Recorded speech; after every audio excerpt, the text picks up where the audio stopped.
ওটা কে দেব? কোনটা? কোনটাকে? দোকানের পেছন দিক দিয়ে কে এসেছিল? কি দিয়ে গেল তোমাকে?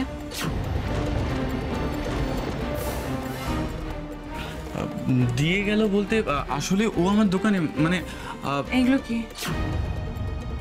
কি আছে এতে? আর দোকানের পেছন দিক দিয়ে গেল কেন?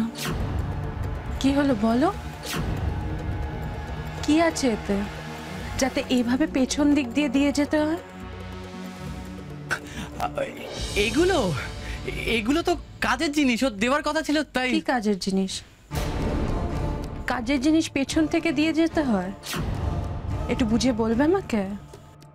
দূর, পুলিশের হাত থেকে বাঁচতে এত ভালো অভিনয় করলাম যাতে বড় বৌদি বুঝতে পারে আমি ভালো হয়ে গেছি, সব ঠিক হয়ে গেছে। এখন দেখছি আবার সন্দেহ করছে। উফ, পুলিশই যে একেবারে। আর সবাই বদলে গেলেও না, এই বড় বৌদি কিছুতেই বদলাবে না। কি হলো? উত্তর দিচ্ছ না কেন? উত্তর দিতে কি কোনো প্রবলেম আছে? প্রবলেম? প্রবলেম কিসের? ও কেন পেছন থেকে এসেছিল সেটা তো ও জানে, তাই না? পেছনে দরজা আছে তাই এসেছিল। আর ও তো আমার দোকানের খদ্দের না যে সামনে থেকে আসবে, ও তো মাল সাপ্লাই করে। বেশ, কি আছে এতে একটু দেখি।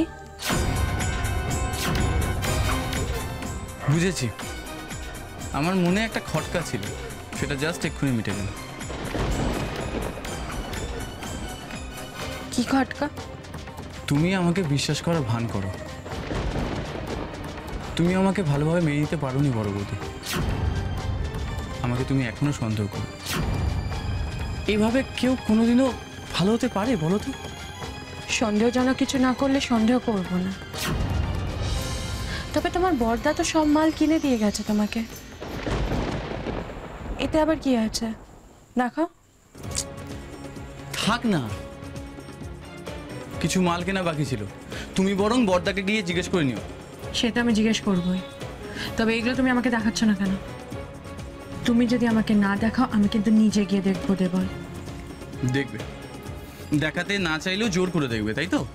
আচ্ছা বড় বৌদি, তুমি আমাকে একটা কথা বলো তো, এইগুলো দেখার পর তুমি আমাকে সন্দেহ করবে না তো? আমাকে শান্তি মতো আমার কাজ করতে দেবে তো?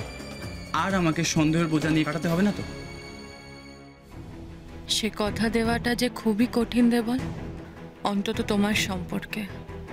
কারণ সন্দেহ যে তোমাকে আমার প্রবলভাবেই হচ্ছে। কিছু একটা গোলমাল তো আছে যা তুমি লুকোচ্ছ। কি হলো বড় বৌদি, চুপ করে গেলে কেন? কিছু বলো।